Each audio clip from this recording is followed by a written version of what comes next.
Well, the good news is that there are no further back seats that you can move to. So you guys are not that much different than any other student at any other grade level. But it's good to see you all today. We're gonna pick up where we left off last week. But let's start with a word of prayer. Heavenly Father, this is the time of year when we think about what Jesus did for us and why he came to earth and who he was and how he demonstrated his great power and his love for us. So Lord, we thank you for that. We thank you for your word that teaches us these things. And I pray that our minds and our hearts would be open, that our lives would be changed, and that we would know this person who is the Son of God and Son of Man. In Jesus' name we pray. Amen. So let's see a quick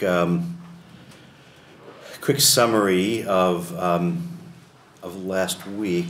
I guess I didn't include that chart in this. So quick summary, when we're looking at this thing that we call the ethics triangle, we're all excited about triangles now, so I'm so glad you guys are picking up on that.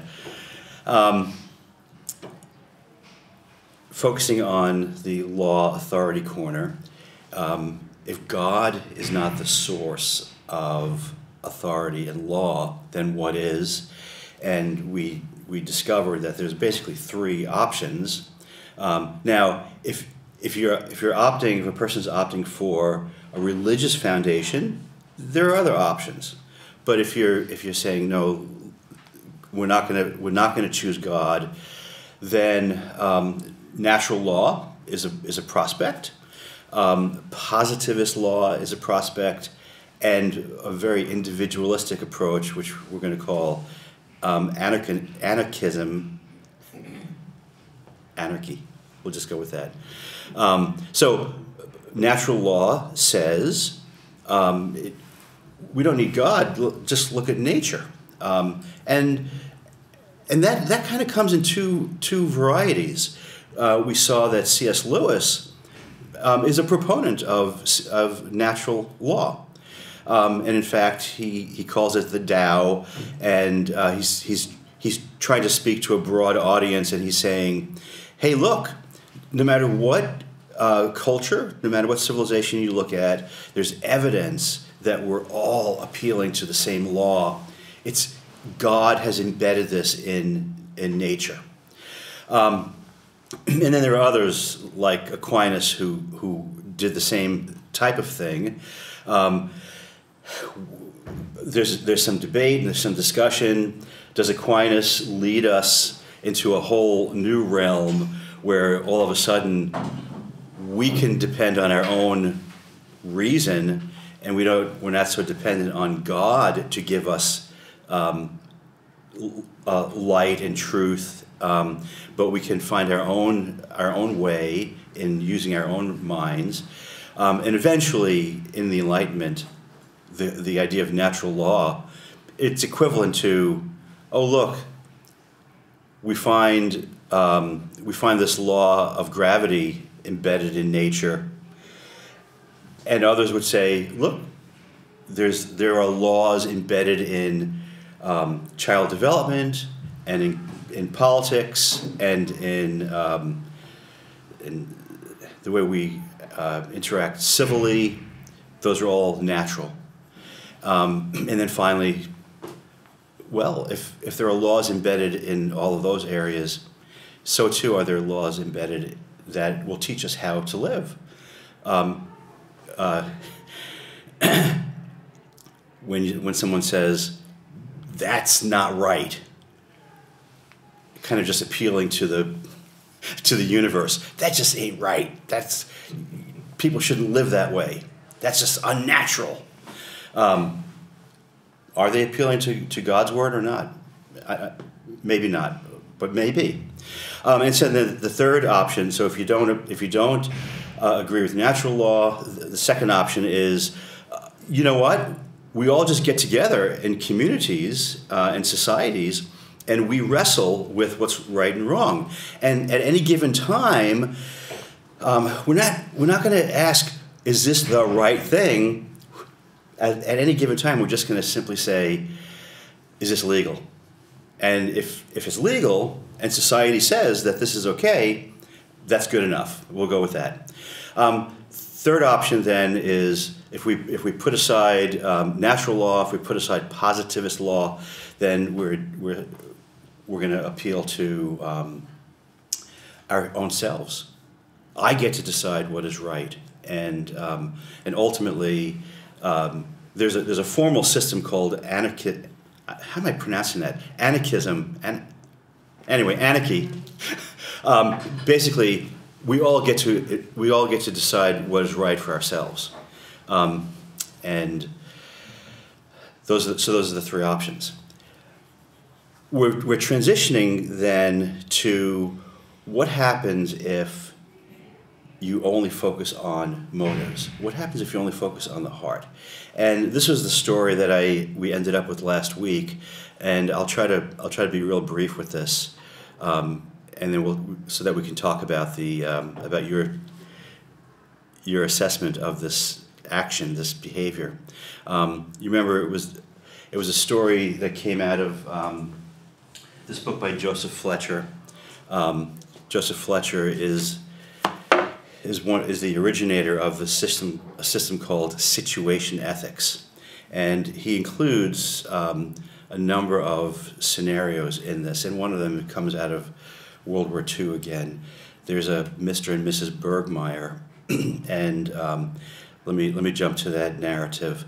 So there's the Battle of the Bulge. The Germans are fighting back, and they're moving westward, and there's this kind of bulge in the line of demarcation between the two sides, and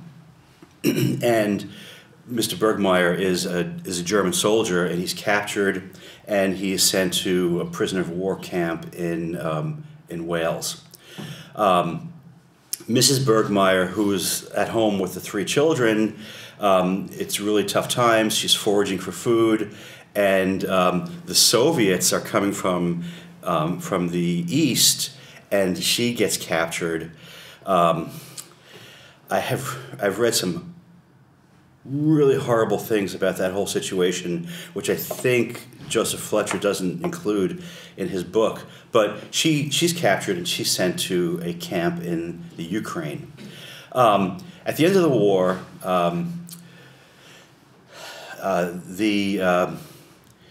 the Allies, Americans and UK, were quicker to repatriate the prisoners of war.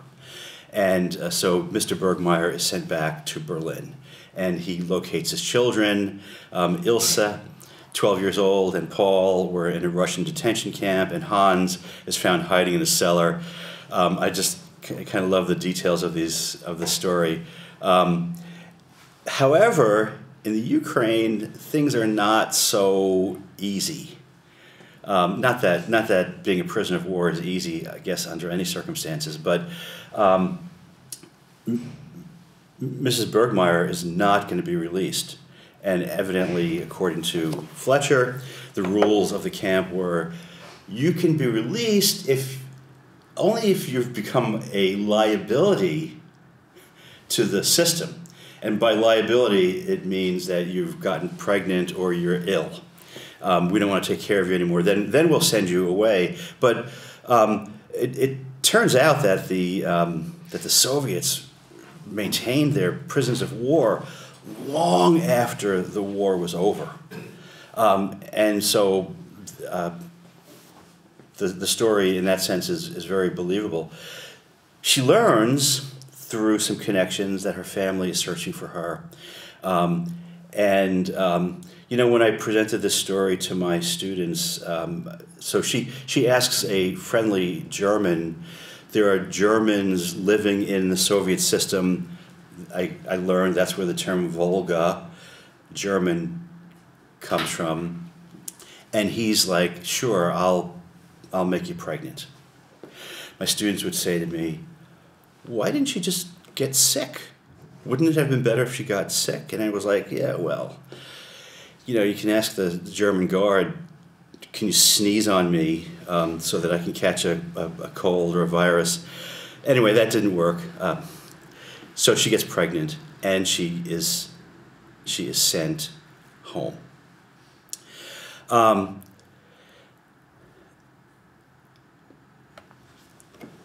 She gets home, she's pregnant, she has this child. They named the child Dietrich, no connection with any other Dietrich who you may know in history. And the family is just thrilled that mom is home. And her husband accepts it. And the big question that Joseph Fletcher is asking is, did she do the right thing? Fletcher clearly says, absolutely, she did the right thing. She did the right thing because in his, and we'll hear more about this in a few minutes, from his perspective, ethics is all about love. What's the loving thing to do? And for Mrs. Bergmeyer, reuniting with her family was the most loving thing that she could do. And sex is not an issue at all. So my question for you is, did Mrs. Bergmeyer do the right thing? What corner of the triangle is she using? From our perspective, what is she weighing? And then, so let's go ahead and take a couple of minutes to discuss that. What do you think? You've had, some of you have had a whole week to think about this. Did Mrs. Bergmeyer do the right thing? Go ahead. I'm hearing some good conversation. Anybody want to speak to the group? No. You already have. You already said that it was too complicated. It's a real story, yeah. It's a real story, right? That's a really good question. That is a really good question. You want me to comment on that? Oh, I guess I assumed it was. But I assumed it was too. Yeah. I assumed it was too. So, yeah, when I read a book like this and an author cites a story, I'm like, okay, please, is this true or not? Because if it's not true, I'm not sure what to do with the story. So here's what I did. I really tried to find some account someplace else. And I found what I feel are some discrepancies in the story. For example, I'm not a huge historian, so I'm thankful for the internet and government sites that give some information. So, for example, when the Allies captured Germans, some Germans were sent to prison camps in the United States, and some were sent to the UK.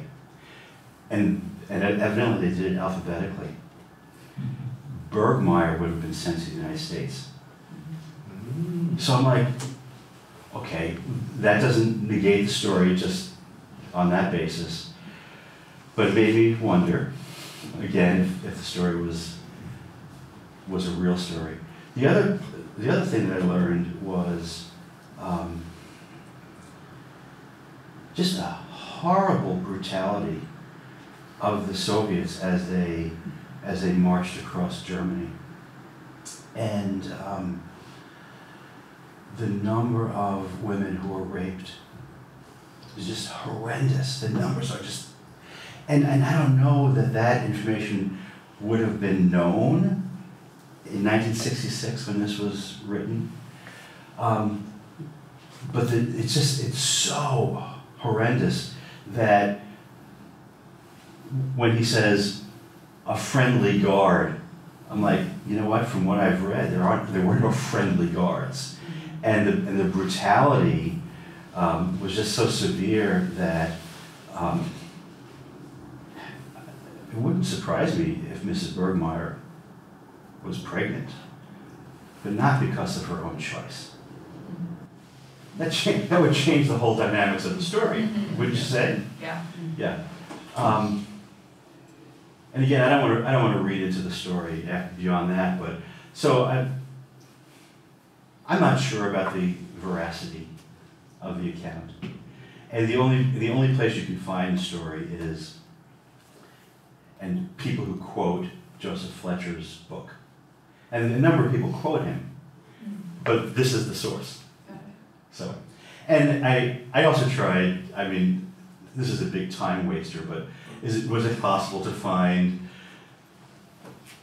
inmate lists from POW camps? And I was like, I can't find that.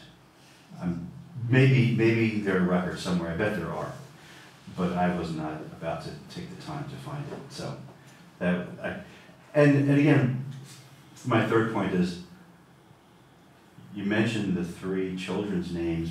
Why don't you mention the Mrs. Bergmeyer's name and Mr. Bergmeyer's name? Why is it just Mr. and Mrs.? Anyway, so does that help? Yeah. Do we all have a dose of doubt now about the veracity of the story?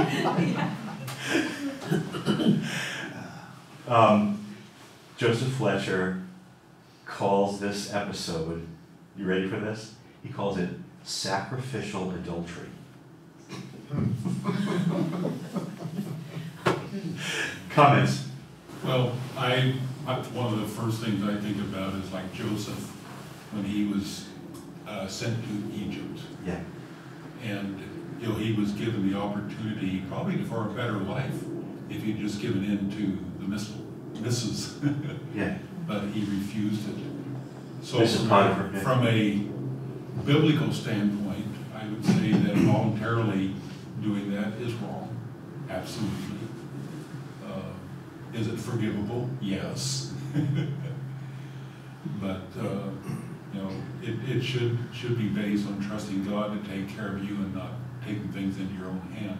Yeah. And of course, taking things into your own hand is one of the best. Is Sarah and Abraham when they said, "Oh, here, take my servant woman." Hagar. Mm-hmm. And it created a big problem. Yeah. Yes. Yes. So I definitely agree with that, but I guess the question is, what is Mrs. Bergmeyer's ethics? She's not a Christian, and those things don't matter in her making decisions. That's true. Yeah, it's hard to know. Of course, when the story is told, the storyteller is kind of appealing to this natural law, maybe, or this universal assumption that sex outside of marriage is inappropriate, or at least wrong. So that because otherwise, the point of the story is what? The point of the story is, oh, she's doing something which society says is wrong, but Fletcher's saying this is a good thing. So, right, we don't know what her ethics, what her morals were, but at least the storyteller is making an assumption about what we think about sex outside of marriage. Which is interesting because in this day and age, I don't think outside of Christianity or Islam or something, I don't think anybody would take issue with what she did. Like, it got the result that she wanted. It allows, as he emphasized, that loving motive or whatever. And I agree with what's been said. I think when it comes to suffering, like it's easy for me to say this, not being in a situation like that, but like we don't. Our first instinct is like, how can we get out of the suffering, rather than approaching it from like a faith perspective or a trust perspective, like folks have mentioned. Like, what is God is still sovereign. I'm here, and this is not outside of God's plan for me. And trying to, exist within that space from a more faith-filled perspective is hard. someone mentioned the example of Abraham and Sarah. Like, I think that's a fitting parallel. Mm-hmm. Yeah. Yeah, and I want to be very cautious in how like strongly I stand on this. Not because I cannot imagine what those women went through. But we know other stories of people who endured and trusted God. I heard you mention kind of the level of trust and dependence on God. Fletcher, let's move on into Fletcher's philosophy now. Fletcher has this view that says, you know, when you look at the ethics triangle, he says there are no laws or rules that are normative in all situations, that are universal. Yeah, you've got the Ten Commandments, but he says the Ten Commandments, you can always disobey one of those if you're doing what he calls the loving thing. So let me share a little bit more about his views. Fletcher was a theologian. He was an Episcopal priest. He's the founder of this system called situation ethics. He's a pioneer in bioethics, which means a bunch of things, including euthanasia, abortion, cloning. There was a whole list of infanticide, eugenics, and basically he was like, if it's in the name of love, all these things are permitted. And I don't know, 1974 Humanist of the Year award.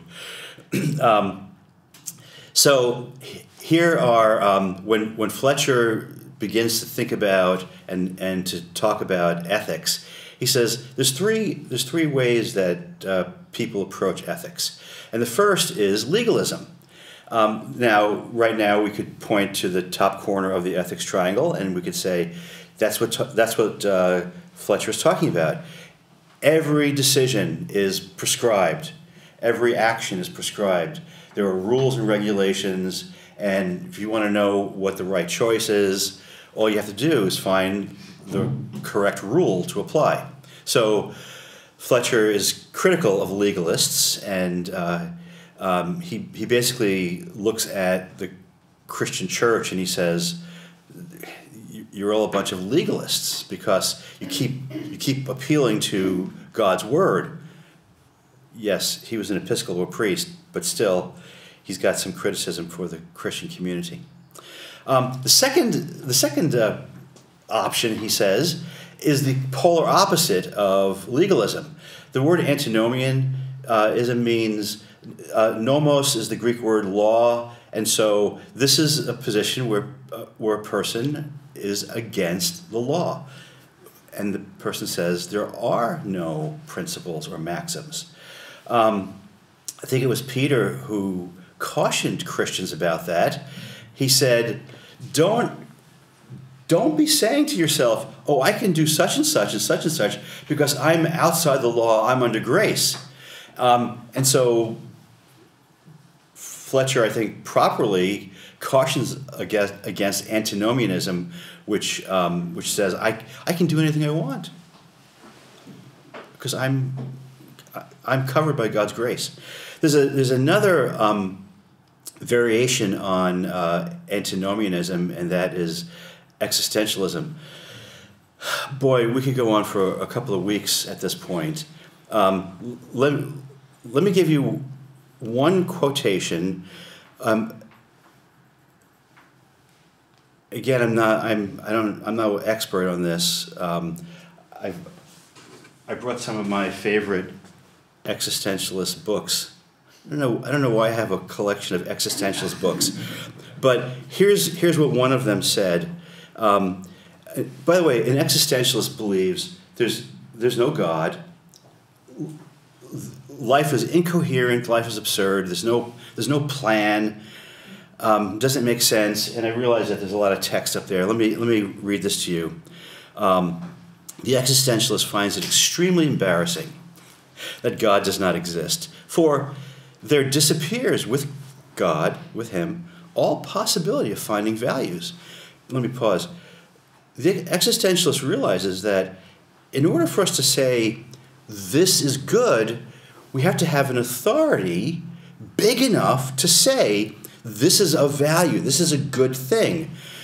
An existentialist says there's no God, so there's no one there to help us find things, what is valuable, what is of value in life. There can no longer be any good a priori. Anything that where God says, this is good because I said so. Since there is no infinite and perfect consciousness to think it, it is nowhere written that the good exists and that the one must be honest or must not lie, since we are now upon the plane where there are only people. We're just, here we are. There's no authority higher than us, so who's to say what I just did was good or bad? Dostoevsky once wrote, if God did not exist, everything would be permitted. And that, for the existentialist, is the starting point. Everything is indeed permitted if God does not exist. And man is, in consequence, forlorn. For he cannot find anything to depend upon, either within or outside of himself. He discovers forthwith that he is without excuse. So, Sartre, two samples. Nausea, a young person going through life, realizing that everything is just absurd, just kind of lives and exists with this internal feeling of nauseousness. Isn't it a fun story? Are some of you familiar with Waiting for Godot? These two traveling bums. It's a great play. Every day they're waiting. There's this character called Godot who never comes on stage, but their hope is like, oh, we're tired, we're hungry, we're out of money, we've got no place to live, we're homeless, our boots are sticking to our feet. But Godot said he's going to come and he's going to give us some work and we're going to have some food. And at the end of the day, Godot doesn't show up. And then the next day, today he's going to come. He's coming today. And the next day, guess what? He doesn't show. And the next day, and the next day. And it's like, that's the end of the story. That's the end of the story. Anyway, there's a whole bunch of I can give you examples of that. Let me backtrack. Joseph Fletcher says, so far there's two options for making moral decisions. One is legalism. He doesn't like that. He doesn't like antinomianism. And the two varieties of antinomianism are, we can appeal to grace and say, grace covers everything, I can do anything I want. Or you could be like an existentialist who says, there's no reason for any right or wrong. Fletcher is going to now save the day. Because if all those options are not viable, then what is viable? Chad, yes? I don't understand. So I understand how antinomianism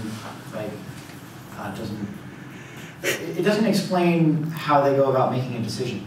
Like, it just says that it's boundless, but if you're going to make a decision, there needs to be some utility function that you're evaluating in order to arrive at a decision. Thank you. No. Let me go back to this. So it's for an existentialist, you validate your existence by making choices. That's it. You validate your humanness by saying, I am going to do this. Is it the right decision or is it the wrong? That's irrelevant. It's your decision. You've made the choice. Now, along with that, you might say, yeah, I could do this or I could do something else. It doesn't matter. I've got the choice. And so that's all that's left. That's all that they have.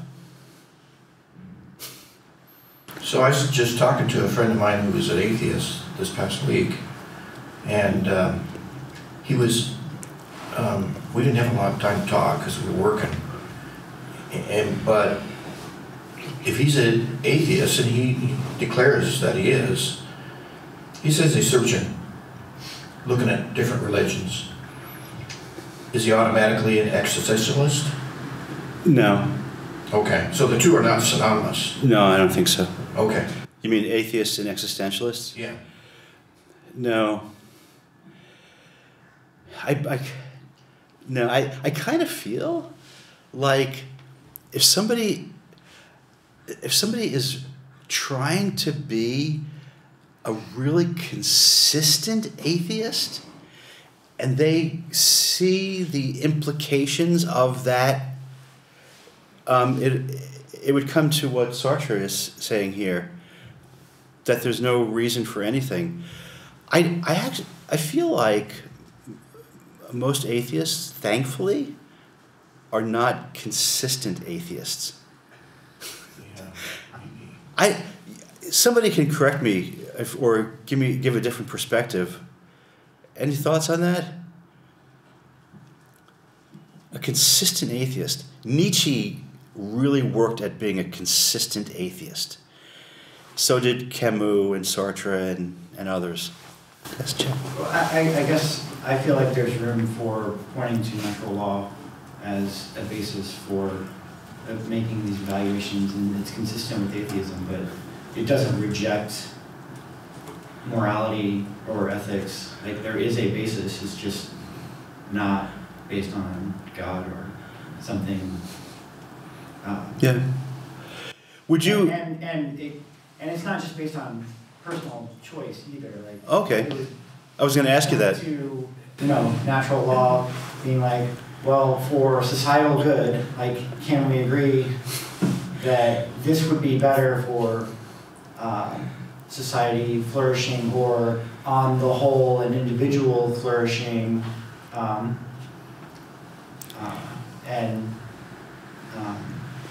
so the suggestion is that, I guess, flourishing is more positive than negative, so you can make a moral judgment on that basis. Okay.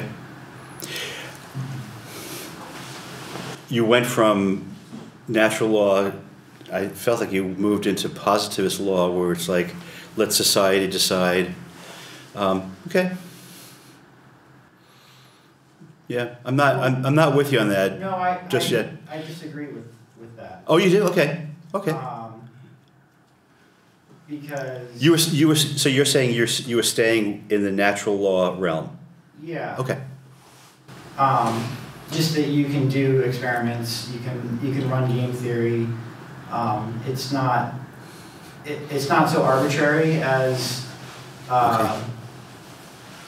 legal consensus. Like, can you convince everybody of something? Like, there is some basis in an experiment, I guess. Okay. I would suggest. Gotcha. You have to tell me more about game theory. I'm really curious about that. Very good. Other comments? All these names I haven't heard since a friend of mine, we were both going to Whitworth College, and he was a philosophy major. Yeah. And he was talking to me about all these names, Fletcher and Sartre, all the time, and his professor was Dr. Krebs at Whitworth, a wonderful Christian man. And, well, you'd have to be at Whitworth, I guess, but at any rate, yeah, we were always dealing with these things, and I was interested in other things. Definitely interested in philosophy and situational ethics and principles like that. Yeah. On the back to the question of what gives them validity, I didn't bring it, but I actually have a copy of I have my copy from high school of a little booklet called The Stranger, and the main character of the book shoots someone, and he has no reason to do it, and he just does it. He shoots this guy, and that's his choice. He's made the choice. I remember just like, I'm not sure that I still understand it all, but it was like incoherent in high school. Like, why are we reading this book? Yes. Well, I think, yeah, and some people who are atheists would view that as, probably would align with the existentialist argument or a more nihilist argument that says, okay, great, fine, there's no meaning to life to begin with, so the fact that he shot the guy is fine. But there would be other atheist ethicists who would argue that we assume there is no God, presuppose there is no God. Therefore, we evolved an ethical system as humans in multiple times, in multiple places, that tells us that that act of murder is wrong.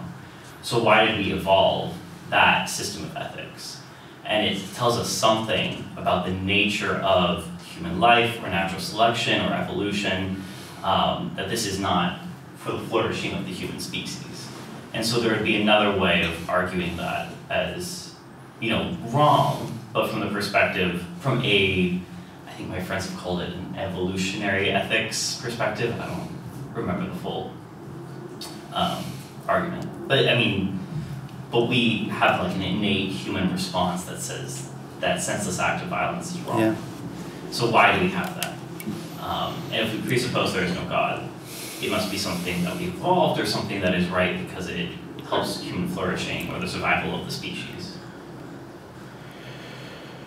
Yeah. That becomes then the new source of morality and the source of It still ethical. doesn't answer the question of like, that tells us about our moral feelings and intuitions, where they might have come from, but it doesn't answer the question of whether it's the right choice or moral choice to make. And I think that's where Chad's natural law argument comes in, where it's not just your personal motive or your personal feeling, but it's something that we see demonstrated through society.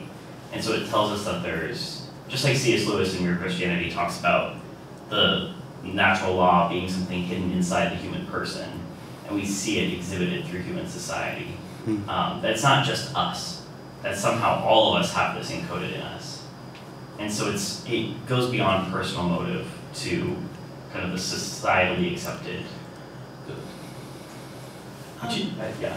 I wonder if trends of like young people now is not caring about society. So I wonder if like most people are in the existentialism camp rather than being part of a society of ethics. Or maybe that comes as people get older, and then they realize, oh, I can't just live this way. I have to believe in greater good of society. But I'm thinking that there's many people of particular popular culture that don't care about society right now. Yeah, and I wonder. I'm going to be honest with you. I wonder about my sources because I'm not that young, and I don't know how in touch I am with what you're describing, those motivations. That's a really good point. You're gonna motivate me now to. I don't know who I would read. Maybe you can tell me. Okay, but Chad. Well, I just wanted to clarify something that Ben brought up, because we were talking about what's good for the species and what's good for the individual, but there's also what's good for your tribe or society. So it's a multi-layered, and beyond tribe, and there's nation, and So there's what's good for all of these different levels that come into play. Yeah. Thank you. There's a section in Tim Keller's book, The Reason for God, where he addresses that that perspective, and didn't prepare for that today, but he gives a really good explanation. One of the things I would say is that anywhere that you would look in nature, that's not the way nature operates. I mean, if we were to appeal to just nature, nature is pretty brutal and cruel, and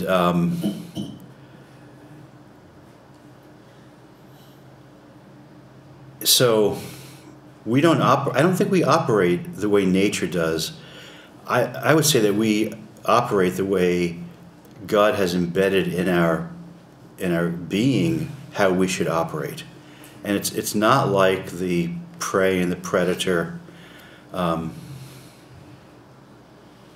I think we're much kinder than the hawk who hunts rabbits in my backyard. Anyway, shall we move a little bit further into Fletcher, situation ethics? So here's the last piece. Fletcher saying let's reject legalism, let's reject antinomianism, and he proposes situationism. Ethical maxims of community and heritage are mere illuminators, so we can look at how people have lived, but they can all, any rule of society can be set aside if love is better served by doing so. And so let me just jump right to his principles. According to Joseph Fletcher, Jesus was a situationist. So, principle number 1, pragmatism. He says a thought or action is correct or right if it works. Okay?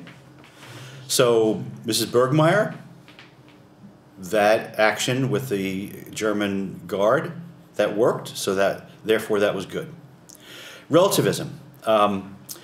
Moral judgments are not based on fixed or universal rules.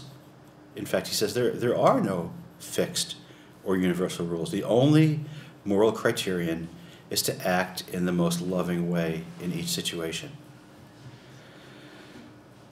At this point, I'm beginning to ask, okay, how do I know that I'm doing the loving thing? Now, we'll address that in a minute, I think. So, pragmatism, relativism, positivism, acting in the most loving way is the right thing to do without requiring any proof or evidence. He says, sometimes it's our duty to break the 10 Commandments if doing so would bring about more love. The 10 Commandments are not binding or infallible. When he says that we do these things without any proof, or I should say proof or evidence, sorry, any proof or evidence, he actually quotes someone who I quoted last week, Anselm, who said, faith comes before knowledge. So he's actually saying that's the way this operates. We don't necessarily know. This hasn't been proven, but we just intuitively say, this is the right thing to do. I don't need any proof or evidence. And then finally, personalism. Moral decisions should be based on the person, not on the law or the thing. And so with Fletcher, you could never say to someone, you did a bad thing, or you made a mistake, or that was evil. You'd have to say, is that decision, that was your decision, Okay, that was right for you. So moral decisions are always only personal. Pragmatism, relativism, positivism, and personalism. Why don't, before I go to the next page, actually let me see, no, okay. Before I go to the next page, go ahead and take a couple of minutes at your table and share what you think of Fletcher's perspective. Is this an ethical system for you? Is the idea that you're supposed to be able to do all of those things in a situation, or are you like picking one to emphasize? I think it's always, the system is all of these four. Yeah. Yeah. So you live by these four, and when you make a decision, it's pragmatic, it's going to work. It's mine personally. I believe it's the loving thing, and so yeah, it's all these things. And when you say these things, like they're not in tension with one another, like they should all sort of align.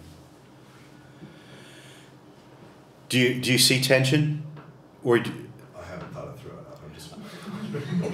okay? So let's go back to Mrs. Bergmeyer. What she did worked. Yeah. You could not invoke the Ten Commandments and say you shall not commit adultery.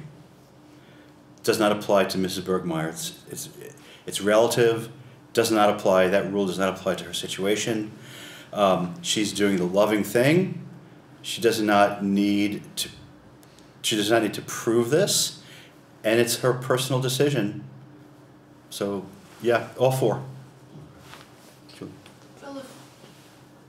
What would it have been the wrong decision then if she came home, she was pregnant, and her husband is like, you did what?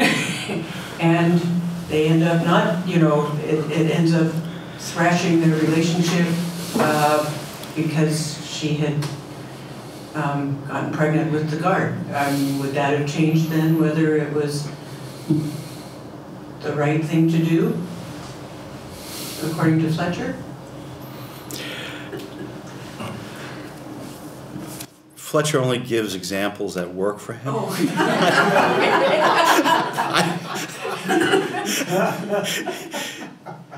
Because in this mindset, It's a good question. A person is only an entity of themselves, right? Like Yes. the tension is interacting with anyone and having about anything. You're going to have ends up being no right or wrong. It's only, one person's actions separate. Yes.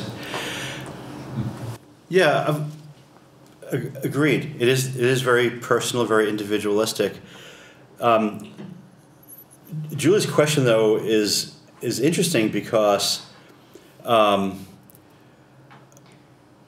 what if the whole story did not end so amicably?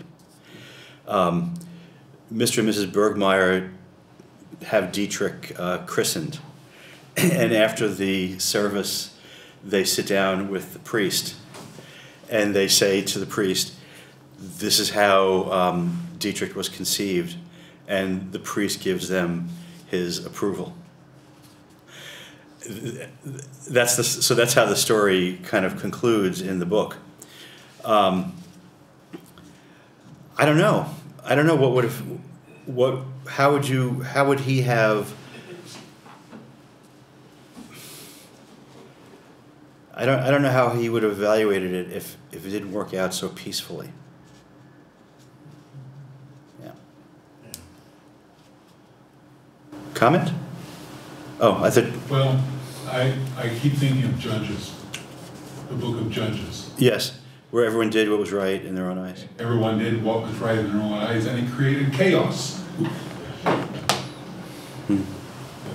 It's one of the bloodiest books in the Bible. Because of all the chaos as a result of everyone doing what's right in their own eyes. And that's what this situational ethics is doing. You're doing what's right in your own eyes. Chad. What's the other footnote on evidence? What does that mean? It was just my note. I have notes here to make a reference to Anselm's credo, where he said, faith leads to knowledge. And in other words, Fletcher is saying, it does not have to be normative.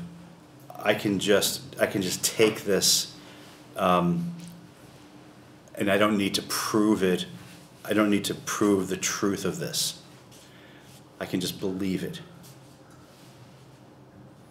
So, it does not require faith, proof, or evidence.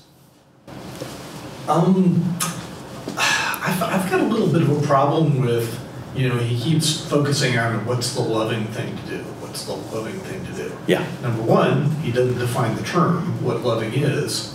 And number two, that's starting to smell like a normative moral judgment kind of statement, which renders this inconsistent. So you might want to ask the question, and who says I should do the loving thing?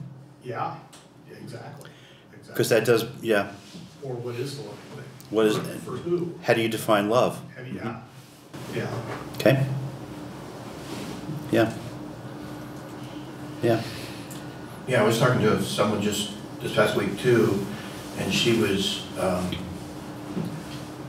fearful of growing old and having to deal with a debilitating disease, and she didn't want to go through the suffering. So she wanted to live in Oregon to escape the suffering. There's, Yeah, Washington has that law still, also, not just Oregon. Yeah. Yeah. And earlier when it said that Fletcher was a pioneer in bioethics, that was one of the areas that he would have approved. Yeah. Yes. I think your answer to my question about the proof of evidence suggests that he'd be okay in Julie's situation where they made the decision, or she made the decision to have the child based on her belief that this was the loving thing. And though even though the proof of evidence didn't bear that out, it was still the right choice in the moment because that's what she believed was the loving thing. Yes. Probably. In his book, he talks about, I have said that this is a focus on the heart, on motives, but he keeps kind of drifting into results, and I understand that those two are so closely interlocked. He keeps saying it resulted in the most loving thing.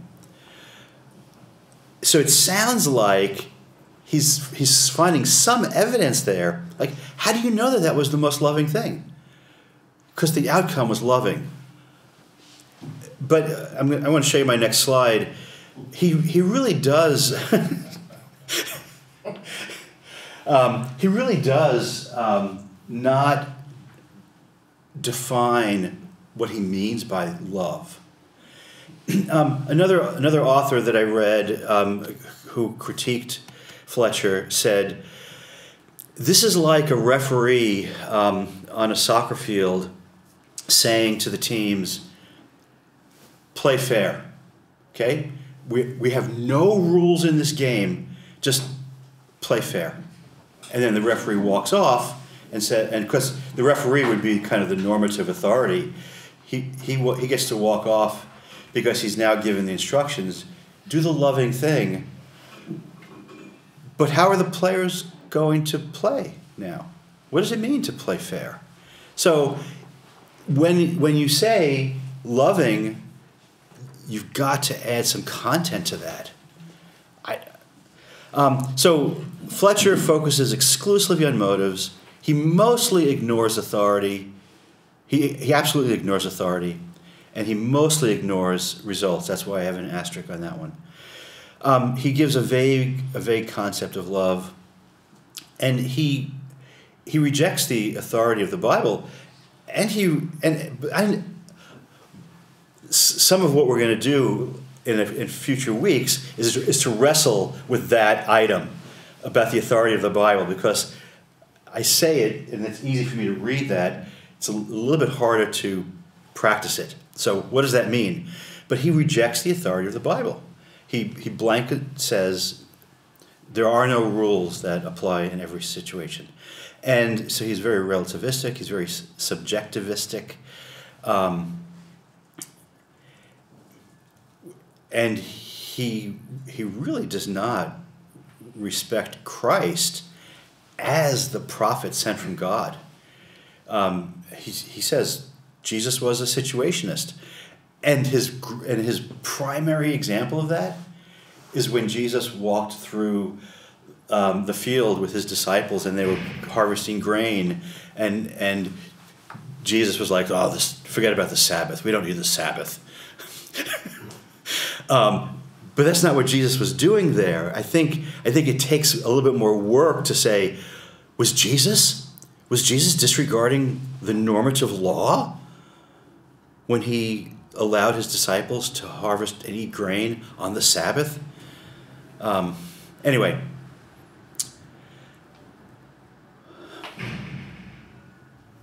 when Jesus asks the young ruler, what's the greatest commandment? And they agree, love the Lord your God and then love your neighbor.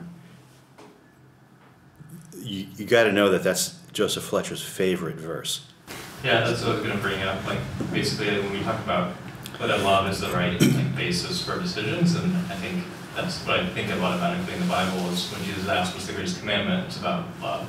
Yeah. Obviously, there's a little bit more to that than just the word love. But. There's a little bit more to that. And we can go over to the apostle who gave us a little bit more content, and Jesus who gave us more content on the meaning of the word love. Okay, my friends. I think next week we'll focus on that third corner. I would like to wrap this whole section up. Let's focus on the third corner. What are some options for results? If it's not glorifying God, what are the results that we're looking for? And then I would love to dig into wrestling with the authority of the Bible a little bit. Okay? Thank you so much for your conversation today. Lord bless you.